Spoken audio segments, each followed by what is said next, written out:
Hello everyone, welcome back to my channel, and if you're new here, make sure to subscribe for more content like this. And in today's video, I'm going to be doing the part 2 of filming an introduction video, and in this video, I'm actually going to be sharing what you should include. So if you haven't watched part 1 already, I will leave it in the description box, and it will help a lot for gaining an idea of what to include in an introduction, but this video will be the more useful one, so maybe you can start with this one, it doesn't really matter. So let's get started. So I'll be going in order of what you should include, and the first thing you should include is a basic introduction. So what you should add is just say hello and then your name and then your age. So if you are on the older side, maybe you don't want to include this because it might not be like an ideal thing. If you want, you don't have to include your age, that's totally fine. But if you are on the younger side, then maybe you do want to add it, then that's also totally fine. It's really up to you on what you want to add and what you don't want to add. And then you could also include your ethnicity and nationality, but about like your personal information, that should really be it, and it should be super short and just say it quickly. And then you can jump into what's special about yourself. So I did write some notes, so I am going to be looking at them throughout this video. So you can firstly include some talents that you have. So maybe you do like taekwondo and you've been doing this for years, and that's something you want to include because it's kind of about like physical activities, and dancing is a part of that, so it kind of connects to one another. Maybe you do figure skating, maybe you play an instrument like the guitar, something like that you want to share, especially if you've been doing it for a long time, then even more better. If you can't do it well, then don't include it, obviously. If they were to ask you, hey, then can you do like a backflip on the spot right now? Then you should be able to do it, basically. That kind of proficiency is where you should actually include it. If not, I don't recommend you add it because it's gonna be long, you know? Like, we know what you can barely borderline do, you know, you want to include what you can actually be proficient at. So next is like hobbies. So if you just say singing and dancing, that's not going to grab the judge's attention. I bet thousands of people, not even thousands, millions of people have their hobby as dancing and singing when they want to become a K-pop idol. But what can you make that different about yourself? Maybe you do street dancing, maybe you do popping, locking, whatever that is, you want to make it more specific to yourself and make it different from others. And to be honest, not all of these things that I mentioned have to be in order. You can change them around just suiting to your liking, I guess, and whatever flow makes it better. So the next thing you should include, or you want to include, is why you want to become an idol. So this can go wrong if you don't do it the right way. So you need to make sure that you actually do it the right way and make it actually enticing. So include a short story if you need to, like how you discovered K-pop, when was the exact moment that you wanted to become an idol. If you don't remember these things, or you don't really have like a specific interesting moment, then you don't need to include it. So why this can go wrong is because you'll just sound very repetitive from others. So how many times do you think judges have heard, oh, I saw my favorite K-pop idol on stage and thought that was cool, and then decided to audition? Like, that's not good enough to grab the judge's attention. So I could really just sit here and say everything you need to list out for your audition introduction video. But that's not really why I'm here, guys. I'm here to actually make your audition video stand out from others, make you different, and actually pass the audition.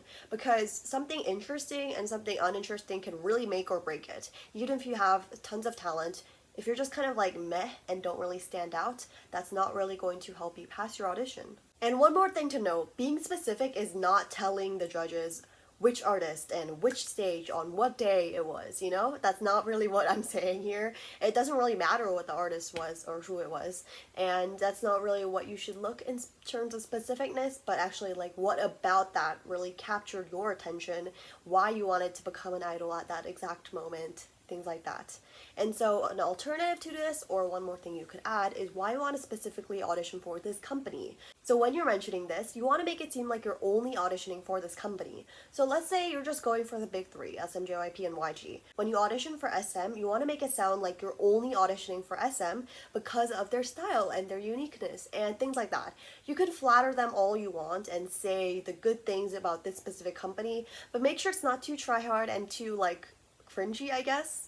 And another question that I often got was about languages and what kind of things you should include in terms of sharing how many languages you're proficient at. So someone actually asked if you should say hello in the languages, like every single language you know.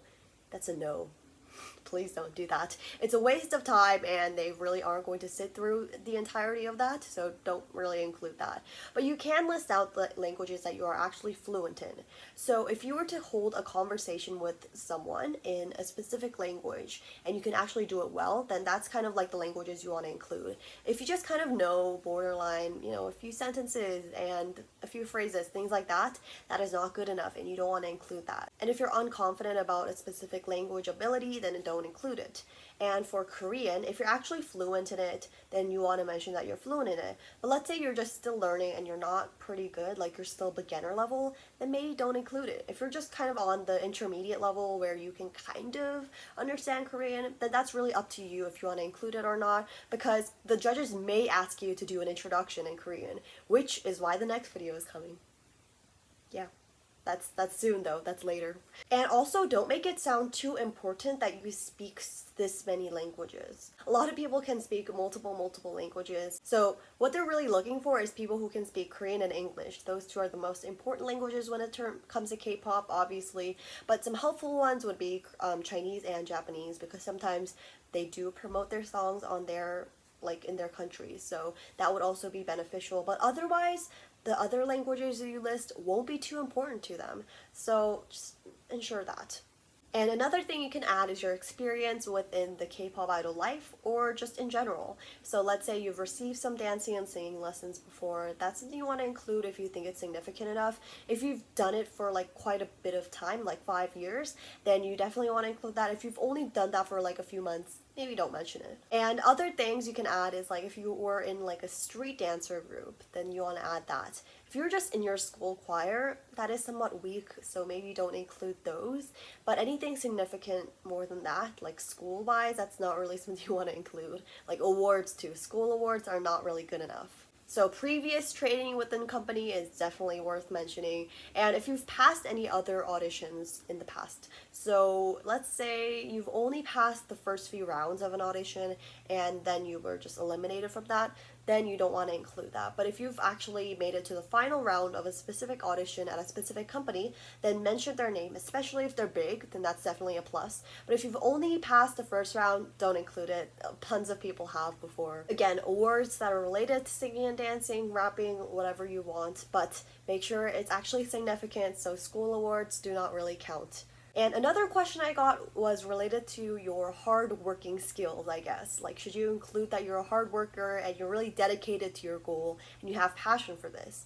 I mean, yes, it's always nice to include that, but the thing is, it can sound really repetitive and nothing special, because anyone can really say that they can do hard work. It's about showing them that you can actually put in the hard work.